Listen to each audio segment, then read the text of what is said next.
Hola, ¿qué tal? ¿Cómo están todos? Muy buenas tardes o muy buenos días, donde quiera que se encuentren y nos estén compartiendo o sintonizando, nos estén recibiendo en este momento. Yo soy Claudia Holguín, periodista, consultora y una fiel creyente de que el real estate pues lo es todo para muchas personas que logran y alcanzan pues integrar su patrimonio, y para todos aquellos que tal vez nunca tendrán la oportunidad, pero sí tienen un área de convivencia con los inmuebles, con centros comerciales, oficinas, con escuelas, con cualquier lugar que represente cuatro paredes o cuatro muros o áreas abiertas donde cobijarse. El patrimonio es eso, el lugar donde habitamos, donde coexistimos, y vaya que si en todo este tema de la pandemia ha sido fundamental la manera que los espacios han tenido pues una cabida importante, un análisis profundo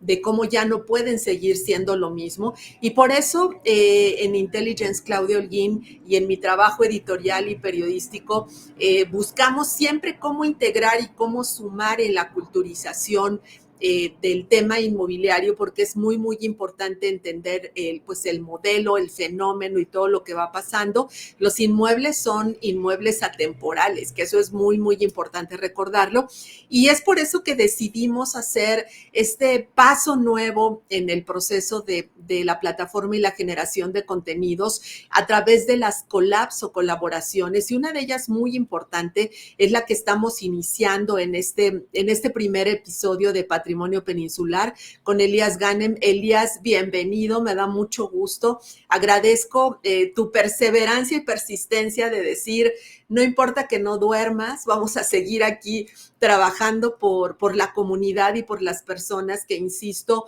pues tienen este modelo de integración y de vida en los espacios. Así que gracias por ser persistente y bienvenido a este espacio, y platícanos qué haces, por qué decides integrarte y por qué decides persistir en este proyecto. Muchas gracias, Claudia. El gusto es mío. Pues mira, justamente como hemos venido platicando, ¿no? Creo que es importante que exista un espacio, que exista un medio de comunicación que le pueda hablar a los inversionistas, desarrolladores, a los ciudadanos, a la gente del público en general, que quiere ir más allá de las postales bonitas, de los flyers de preventa, ¿no? O sea, como que yo siento que este podcast nace de una necesidad real, que es entender cómo se está construyendo el futuro. Vamos a hablar tal vez específicamente de algunas regiones de México en específico y de cómo podemos ayudarles a las personas que están pensando en invertir a tomar decisiones más conscientes, ¿no? Yo soy estratega, consultor en el área de marketing, de branding, y pues realmente de ahí nace como que mi pasión por el tema inmobiliario. Tuve la oportunidad de trabajar como director de marketing en una desarrolladora de bienes raíces aquí en Mérida, donde resido, de donde soy. Entonces, me ha tocado estar dentro de, pues tal cual en las entrañas de cómo se hacen los desarrollos inmobiliarios aquí en Mérida.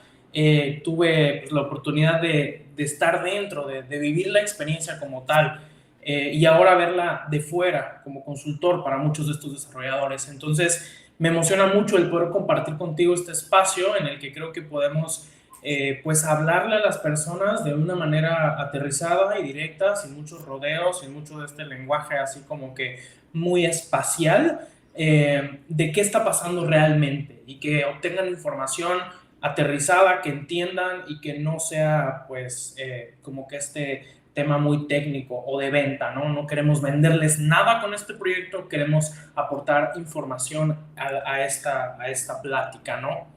Sí, desde luego que es muy importante lo que dices, Elías, porque vemos al pasar las calles esta invasión prácticamente, ¿verdad? De la publicidad o del tema tradicional de las vallas en las paredes, de los gallardetes famosos que están, bueno, es una herramienta publicitaria. Ahora cuando abrimos igual el dispositivo móvil, estamos ahí plagados de mucho trabajo digital que se busca del posicionamiento, pero el mercado inmobiliario es mucho más que eso, y como lo decía al inicio, Elías, el mercado inmobiliario es un mercado y es una industria que genera mucho progreso, que es cierto, cuando se hace de manera ordenada, cuando se hace de manera urbana, o sea, con una visión urbana de mediano y largo plazo, pues las ciudades pueden progresar y pueden alejarse de fenómenos que después se vuelven y se cobran caro. Hemos visto cómo el propio cambio climático, que ya está aquí presente, pues nos ha ocasionado muchas situaciones, sobre todo en regiones donde no se ha planeado de manera correcta. Y me parece que la península o la zona de Yucatán es un marco perfecto para poder analizar. Y bueno, tú que tienes el privilegio de vivir allá, a mí me ha tocado ir en fecha reciente y por eso nos conocimos. Veo cómo se ha transformado, en particular Mérida. Me parece que es una ciudad que dejó de ser pequeña y se está creciendo, se está como desbordando. Y si lo pudiéramos explicar a quienes nos vean en este momento, a quienes nos vean en los próximos días, pues existe un boom inmobiliario. Mucha gente dice que en la industria, desde aquí, desde Ciudad de México, donde me estoy uniendo a este espacio, que ya quienes no llegaron antes a Mérida, pues ya se les fue el tren, o sea, el tren de las plusvalías, que ya se perdió la gran oportunidad, que los que llegaron y supieron entenderle, pues han hecho dinero. Incluso se ha llegado a decir, Elías, y cuando nos preparábamos para este primer live stream, platicaba con algunas personas y me decían, bueno, es que ahorita el mercado está mucho más enfocado en quien compró tierra y ahora esa tierra la tienen que vender, no esa tierra que requerirá servicios y todo esto. Y la gran pregunta en todo esto es, ¿sigue, o sea, sigue o no sigue el boom inmobiliario? ¿Hay o no hay una burbuja? ¿Y qué es lo que ha dejado desde tu perspectiva, digamos, este momento, es decir, al día de hoy, que se está experimentando en Mérida, en específico, para empezar y abrir la conversación? Claro, pues mira, al final del día, la pregunta de una burbuja se ha manejado desde hace muchos años aquí en Mérida. De hecho, a mí me cuentan por mi familia, mi papá, muchos conocidos, que desde los 90 se maneja esta idea de la burbuja inmobiliaria en Mérida. La realidad es que, pues como tú dices, hace 30 años Mérida era un pueblito. O sea, tú venías a Mérida y con trabajo había calles bien hechas. Si tú ves Mérida desde esta perspectiva de Google Maps, pues se ve muy claro como este círculo, y es muy famoso un video de este crecimiento que ha tenido la ciudad, donde antes había muchos puntos verdes dentro de este círculo que es el periférico, y ahorita ya prácticamente está todo, es una mancha blanca prácticamente de todo el crecimiento que ha habido. Entonces, pensando en eso, o sea, como que desde esa perspectiva, pues yo la idea de que sea una burbuja lo veo muy complicado, porque al final del día una burbuja significa que está creciendo algo sin tener como que un sustento, sin que haya realmente como que este movimiento de, pues en este caso, de personas viniéndose a vivir a Mérida. Pero como seguro a ti te tocó la vez que viniste, pues cada vez que vienes ves más edificios. Lo más impactante, creo yo, para la gente que vivimos acá es que vemos más coches, se siente más tráfico, cada vez es más difícil llegar de punto A a punto B, sobre todo en las horas pico, ¿no? O sea, antes tú venías a Mérida o tú venías aquí a Mérida y tú decías, pues oye, quiero ir de punto A a punto B, son 5 minutos. Esos 5 minutos ya son 15, ya son 20, y si te toca la hora pico ya puede ser hasta 1 hora. Entonces, para mí este tema de la burbuja como se quita muy fácil o se desmiente muy fácil, simple y sencillamente con venir a Mérida y ver cuánta gente ya se mudó a vivir acá. Hay una estadística que publicó el gobierno del estado, me parece hace un par de años, que decía que al mes se venían 20,000 familias a vivir a Mérida. De hecho, la población de Mérida ha duplicado en los últimos 5 años, 6 años. O sea, éramos creo que 1 millón de personas, algo así. Ahorita ya estamos llegando a los 2 millones de personas. Entonces, pues al final del día todas estas personas compraron casas, viven en algún lugar, consumen dentro de los restaurantes, dentro de los súpers, gasolineras, cada vez hay más gasolineras. Entonces, esta idea de que es una burbuja para mí no es real. O sea, simple y sencillamente porque sale a la calle y ve cuánta gente hay. Y tampoco creo que el crecimiento ya parado, o ya si no invertiste hoy o ya invertiste hace 5 años, ya te fregaste, ya no vas a poder invertir en Mérida, ya no va a ser una buena inversión. La cantidad de empresas que están invirtiendo en Mérida es impresionante. O sea, Mérida sigue siendo el estado. Mérida es la segunda ciudad más segura de todo el continente americano. O sea, más segura que cualquier ciudad de Estados Unidos, que prácticamente cualquier ciudad de México, que todo México, y solo le gana Quebec en Canadá. Entonces, cada vez más vas a la playa y ves más americanos, más canadienses, más franceses. Cada vez más se nota cómo la ciudad está creciendo hacia ciertas zonas, principalmente es la zona norte, que es como que la zona más segura. Eso sí es otro tema tal vez para otro episodio, el cómo se ha pues mucho más urbanizado la zona norte que la zona sur. Entonces, y solamente igual con ver eso y con ver, comparar los precios que actualmente existen en Mérida de una casa o de un terreno, que estamos hablando de que un buen terreno en Mérida, un precio por metro cuadrado, un muy buen terreno, te va a costar 2,000, 3,000, 4,000 pesos el metro cuadrado, entre 2 y 4,000 pesos aproximadamente el precio por metro cuadrado. Tú sabes cómo están los precios en México, en Guadalajara, en Monterrey, nada que ver. O sea, en Monterrey un buen terreno te puede costar 20, 30,000, 40,000 pesos el metro cuadrado. Entonces, cuando comparas esos techos, pues te hace ver todo el camino de crecimiento que tiene Mérida todavía por tener. Entonces, para mí este tema de la especulación y que ya te quedaste atrás y de que es una burbuja, se queda desmentido por este tipo de temas. No sé cuál sea tu perspectiva, tal vez desde fuera, claro. Pues mira, mi perspectiva desde fuera es que evidentemente el desarrollo de los mercados tiene ciclos y tal vez es que hoy el mercado, y me di a la tarea también de tomar algunos datos de empresas que se dedican a medir los mercados a nivel nacional. Y por ejemplo, una estadística que dio a conocer en fecha reciente 4S, una empresa con sede en Monterrey que hace análisis de datos, por ejemplo, revela que los estados turísticos que tienen una mayor plusvalía, pues se ubican y de 2 dígitos, ¿no? Que lo cual ya es difícil. 2 dígitos es a partir de 10, ¿no? Entonces, pues entre ellos están Baja California Sur, es decir, Los Cabos, Quintana Roo, y el tercero es Yucatán, ¿no? De una manera muy, muy importante. Son datos que permiten ver cómo la plusvalía, que quiere decir el aumento de precios en el valor de las propiedades, el hecho de ser pues el número 3 nos habla de que los precios por metro cuadrado, si lo pudiéramos comparar, pues sí son representativos porque, por ejemplo, Baja California hoy tiene un precio por metro cuadrado de 11,440 pesos, mientras Yucatán, en el promedio de esta estadística que daba a conocer a finales del año pasado esta empresa, se ubicaba ya en 8,597, o sea, ni siquiera tal vez el dato que nos compartían, lo cual es muy, muy importante porque habla de que hay una plusvalía, digamos,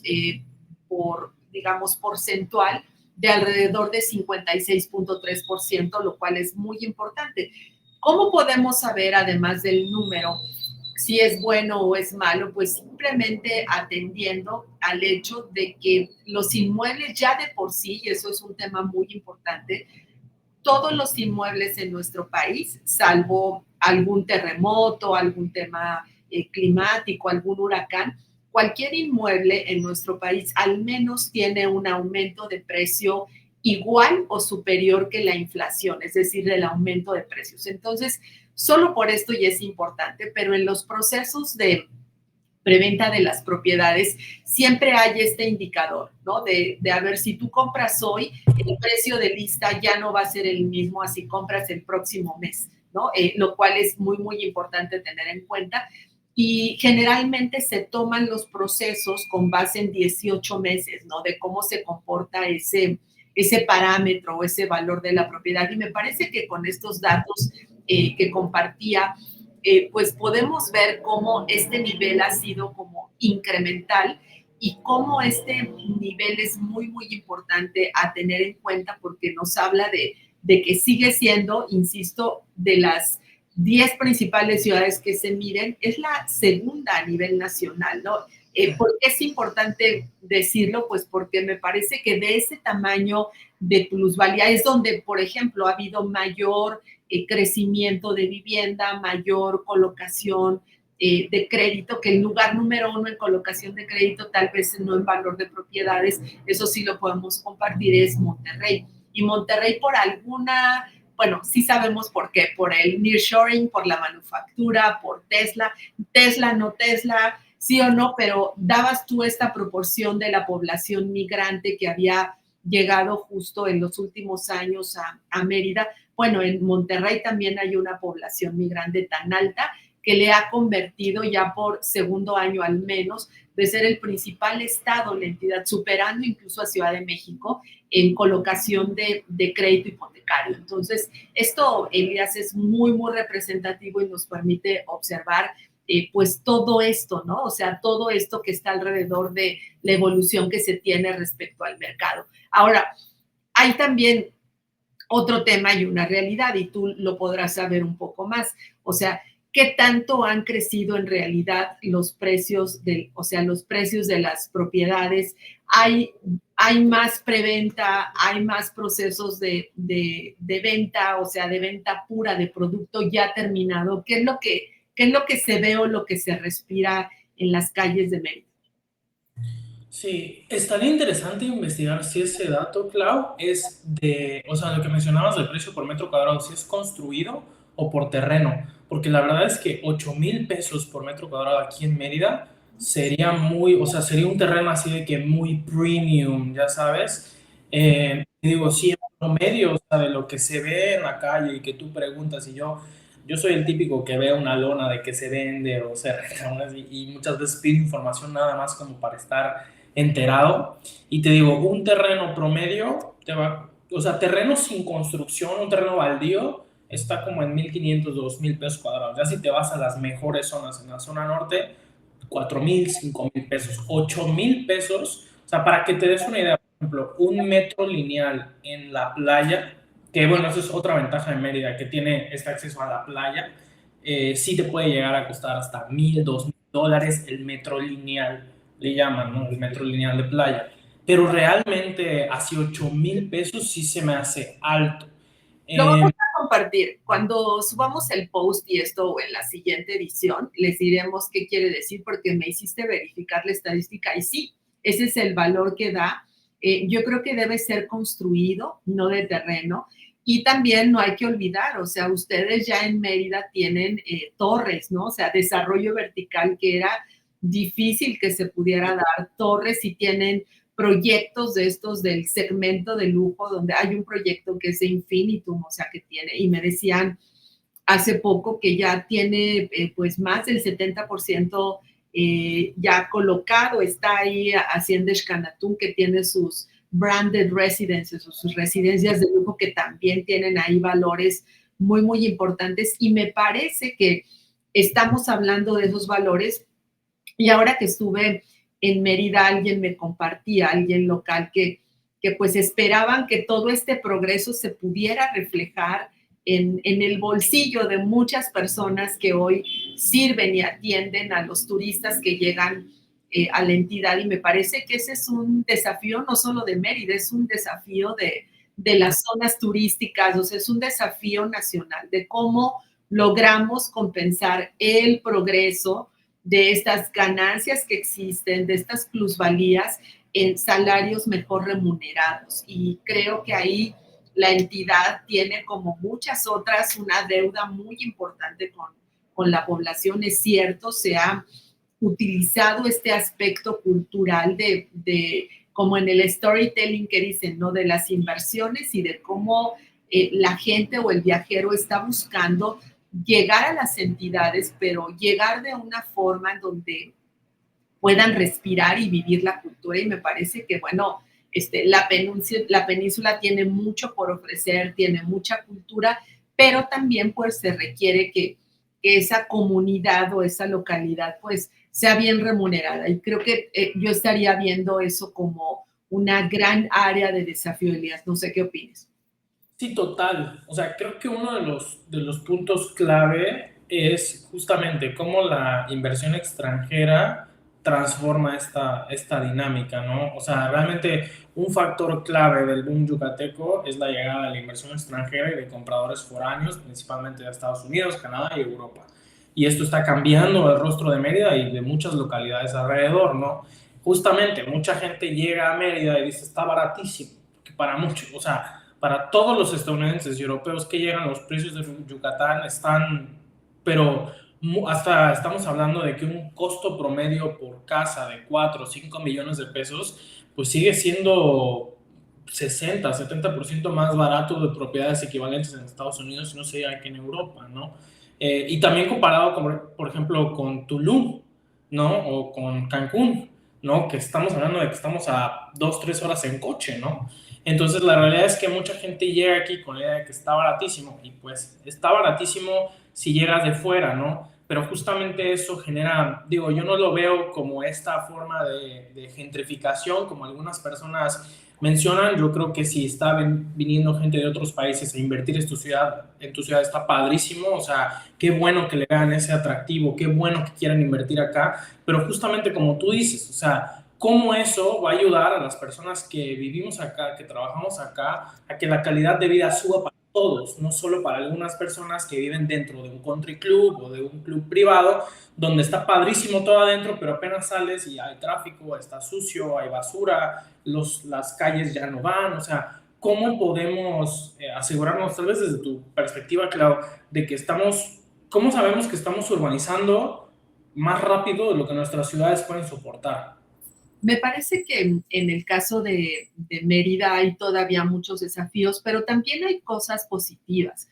Y me parece que su sistema de transporte circular, este de vaivén, ¿no? Este Sí, se llama así, me parece que es un gran avance. Es decir, en Ciudad de México, con todo y lo caótica que es, con todo y que hay más de la mitad de la población que se traslada para trabajar, para estudiar todos los días, de lunes a domingo, millones que las soluciones muchas veces no se han entendido por parte de las autoridades, y el hecho de que hoy tengas tantas formas de movilidad hace que el caos no sea mayor de lo que ya es, ¿no? Y creo que el que hayan establecido ese sistema de transporte es muy importante. El hecho de que la transportación a través de las diferentes plataformas exista y sea accesible, bueno, para el viajero, para quien llega a hacer negocios o para quien trabaja, me parece que es importante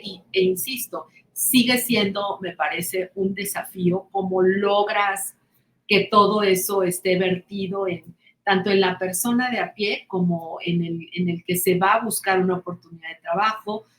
Yo vi esta última vez que hay mucho desarrollo, sí hay tráfico, pero para quienes vamos de ciudades donde los trayectos habituales son los del tráfico de Mérida, pues decimos, no, no saben lo que están diciendo, ¿no? O cuando obvio. te trasladas, por ejemplo, que ha sido ya muy complicado a Guadalajara, donde a veces la gente prefiere ir en auto versus el avión, porque te tardas 2 horas en llegar o sea, del aeropuerto a la ciudad. Entonces ahí puedes ver que el desarrollo urbano no ha sido el correcto, y algunos amigos que han peleado tanto tiempo porque haya esta planeación urbana como la tienen las grandes ciudades. No sé, pienso en Berlín, que tengo la oportunidad de conocer, o sea, que tiene hasta más de 3 aeropuertos, ¿no? Y tienen el aeropuerto de carga, o sea, todo planeado, y ellos sabían desde hace 8 años qué iba a pasar en el 2030 o en el 2040, ¿no? O sea, ya sus metas establecidas como ciudad. Me parece que esa sería una gran oportunidad para las autoridades, y que de la mano de la población y la iniciativa privada pudieran evaluar, porque hay mucho talento, es decir, no tienen que traer a nadie de fuera, hay mucho talento local que me parece que con gusto o a partir de las asociaciones gremiales podrían fácilmente hacer un consenso. Sé que han habido algunos estudios, me comentaban hace unas semanas, donde se ha pedido la participación de despachos de arquitectura, de urbanismo, algunas otras gestiones previas a la actual, donde se ha buscado como cuáles son los, no recuerdo si eran 100 o 10, de ahí no recuerdo, pero ofrezco traer esa información la próxima emisión que tengamos, pero me parece que se hizo un libro muy, muy grande, donde hubo al menos más de 10, eso sí recuerdo, donde se hablaba de los grandes proyectos que requería la ciudad justo para poder detonar inversión, pero también para poder detonar progreso. Y creo que sí, la ciudad pues todavía tiene mucho por desarrollar de cara a este gran reto que tienen ustedes, que es el climático, ¿no? Es decir, yo no he ido en las canículas, pero sé que ahora ya están como entrando a esa etapa. Definitivamente, o sea, yo creo que esa parte, Mérida es una ciudad que como que inmediatamente la gente de, tal vez nosotros que somos locales no tanto, pero creo que una percepción muy fuerte de la gente de fuera es como lo conectada que está Mérida con la naturaleza y con vivir rodeado de la naturaleza, ¿no? Igual creo que tiene que ver con nuestra cultura maya y toda la historia que hay aquí en la zona tanto de Yucatán como de Campeche, Quintana Roo, con toda la cultura maya, pero definitivamente, o sea, al final del día, pues una de las grandes ventajas de Mérida pues es lo cerca que estamos de la playa, ¿no? Del Puerto de Progreso, de Chelem, de Chicxulub, de Chac, de todas esas playas tan bonitas que están en el norte de la ciudad, y pues que también tal vez ya no tanto dentro de la ciudad, pero que al final del día el estado de Yucatán es un estado muy grande, o sea, su extensión territorial es muy grande y realmente el espacio que hemos ocupado de él es muy pequeño. Entonces tú te sales media hora, 40 minutos de la ciudad y estás prácticamente rodeado de jungla, selva media, como se le llama acá, ¿no? Y te encuentras todo tipo de flora y fauna en ella. Entonces creo que justamente, o sea, uno de los retos más importantes, que la verdad es que yo lo vivo aquí, pues tal cual en tu casa, Clau, me cuesta mucho trabajo, la verdad, porque sí es un tema que los desarrolladores creo que deberían de tomar mucho más a consideración. Cómo desechan sus desechos cuando construyen, dónde tiran las cosas que, ya sabes, todo este escombro, todo lo que, pues ya no sé, incluso, o sea, son cosas que desde mi perspectiva son un poco tontas, pero de que, por ejemplo, no sé, haces un edificio donde hay 50 departamentos y todos los aires acondicionados que pones en esos departamentos vienen en cajas, ¿no? Las cajas las tiran donde sea.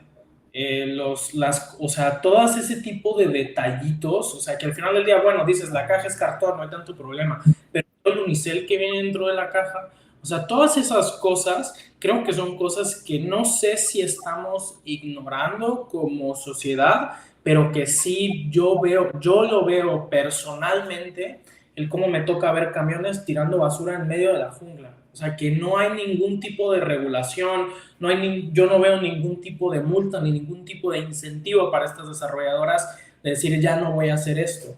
Y también creo que es un tema cultural el decir vamos a cuidar, o sea, sí está bien que venga gente a vivir de otros lados, sí está bien que crezca nuestra ciudad y que al final de eso da trabajos, como tú dices, mejora los sueldos, mejora la calidad de vida de una ciudad. Ya no somos un pueblito, ya somos una ciudad. Pero ok, ¿cómo hacemos ese crecimiento controlado y pues socialmente responsable, ¿no? O sea, porque al final del día, pues tal vez nosotros ya no estemos en algunos años, pero nuestros hijos sí van a estar, los hijos de nuestros hijos. ¿En qué ciudad queremos que vivan?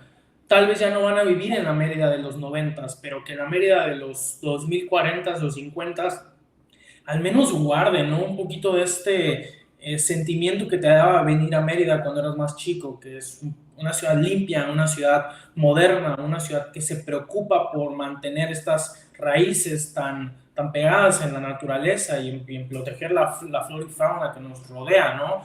Entonces, para ti, ¿qué significa realmente invertir con conciencia en un mercado como el de Yucatán? Pues mira, me traías a la mente algo que hace unos días estuve en un foro que hablaba sobre un tema que es muy importante y tiene que ver con lo que reflexionabas. No vamos a poder seguir construyendo la industria no va a poder seguir construyendo como está construyendo hasta hoy. Y no lo va a poder seguir haciendo porque hasta hace 3, 4 años todavía el ser responsable con el medio ambiente, reducir el consumo energético, era un tema voluntario. Entonces era visto como un premio, ¿no? Hay las mejores prácticas de esta empresa tan responsables. Entonces hoy no olvidemos que no queremos sonar técnicos, pero es súper importante. Hay compromisos que están asumidos globalmente, México y todo el mundo, los países desarrollados y los no, ante el cambio climático, la famosa COP, o sea, esta reunión en donde tiene que sí o sí reducir el consumo energético de manera importante hacia el 2030, que ojo, nos quedan menos de 5 años, y en el 2050 pareciera muy lejano, pero en el 2050 el mundo ya se comprometió, sí o sí, a tener cero consumo energético, o sea, el famoso zero waste, sí, el famoso cero consumo energético. Y entonces México, así haya X nivel de administración pública o no, no hay vuelta de hoja, tiene que hacerle frente. Entonces, solo por eso ya no lo puede seguir haciendo. ¿A qué llevan esos parámetros de ser responsable y reducir el consumo energético? Llevan a que incluso ya se puede obtener financiamiento o bonos verdes con menor costo para quienes están invirtiendo, a quienes demuestren que están haciendo un menor consumo energético, ¿no? E incluso ya las prácticas y las políticas de que se tienen que hacer están representando para muchos el hecho de tener que construir con materiales, con muchas cosas como las que tú mencionabas, pero me parece que el mundo ahora sí está obligado y sobre todo, ¿quién no quisiera, quién de los desarrolladores que tienen acceso a créditos puente y que no todo el dinero viene de quién les aportó el terreno, ni todo el dinero de un proyecto viene mientras se da la gestión de los permisos, de las preventas, pues de los propios consumidores también? Entonces ya sabemos que hay consumidores que hoy, si a lo mejor no es la generalidad, pero hoy sí hay nuevas generaciones que están queriendo comprar y ser partícipes de lugares de consumo donde se sabe que se está haciendo responsable socialmente, donde hay trato, o sea, donde hay economía circular, de trato justo y donde incluso se sabe, porque a todos nos pega, o sea, inversionistas o no, a todos nos termina pegando en nuestra cartera el que ser responsable respecto al medio ambiente implique, por ejemplo, el que tú vayas y compres en un departamento donde no tienes que consumir gas, donde todo es eléctrico, donde hay paneles solares, donde eso se va a reflejar en el pago de tu mantenimiento, las zonas como ustedes donde requieren aire acondicionado, no, que nadie me diga que eso no va a importar, claro que importa, porque es parte de los servicios. Entonces, creo que hoy, y desafortunadamente a Mérida le falta mucho crecer todavía en la materia. Creo que eso es algo que incluso en la ciudad también aquí hace falta, pero pienso que están en un momento de gran oportunidad de tomar este reto, de profundizarlo, de ir adelante y que es un camino que no tiene retorno y donde el mundo hoy, con esto cerraría Elías, no solo es ser responsable con el medio ambiente, es también ser responsable con tu huella social o tu social print y también con tu gobierno corporativo de mejores prácticas, que eso se llama ESG, que son las iniciales de este distintivo que forma parte de las políticas empresariales que están hoy en la cúspide, ¿no? de los líderes. Así que ahí está. Creo que hay muchos desafíos. Ha sido un espacio que nos ha quedado tal vez corto para hablar de todo lo que seguramente podremos seguir conversando. Sí, pues sí, llegando al cierre de este episodio, creo que queda claro que Yucatán vive un momento crucial en su desarrollo inmobiliario, ¿no?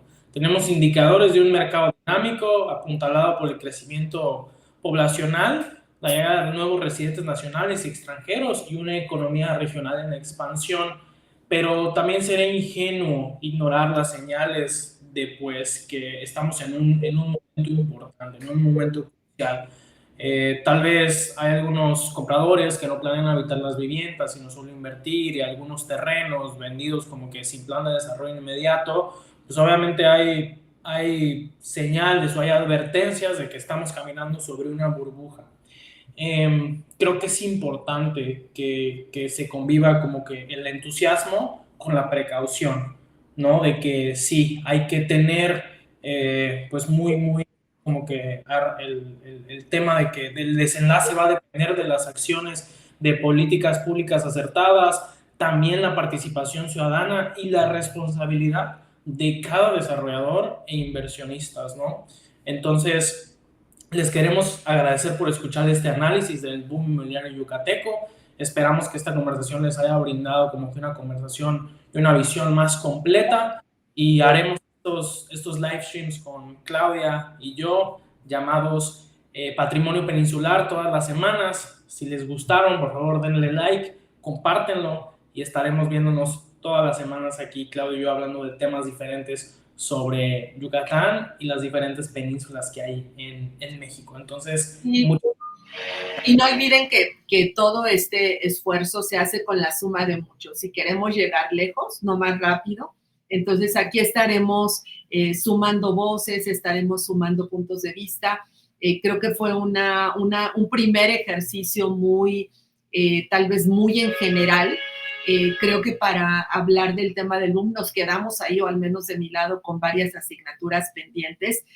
Creo que además de profundizar en el boom, habría que profundizar en otros temas que nos pueden llevar a un correcto análisis y traer también ejemplos, ¿no? Que creo que quienes nos estén viendo se podrán quedar con una mucho mejor idea si no han ido a Mérida, pero si están queriendo ir a hacer negocios, de que todavía no solo Mérida, sino Yucatán tiene muchísimo por crecer. Y pues gracias por haberse sumado, gracias por escucharnos, por compartir también, y sobre todo siempre estaremos abiertos a escuchar sus opiniones, sus puntos de vista, y si nos quieren dejar tarea también, ahí estamos, ¿no? Con la tarea para poder traer y sumar todo eso que desde nuestros diferentes escenarios en el ámbito profesional puedan contribuir a este espacio, y sobre todo a una entidad que tiene tantas cosas bellas por compartir y tantas que se tienen que cuidar de cara a un análisis crítico y objetivo.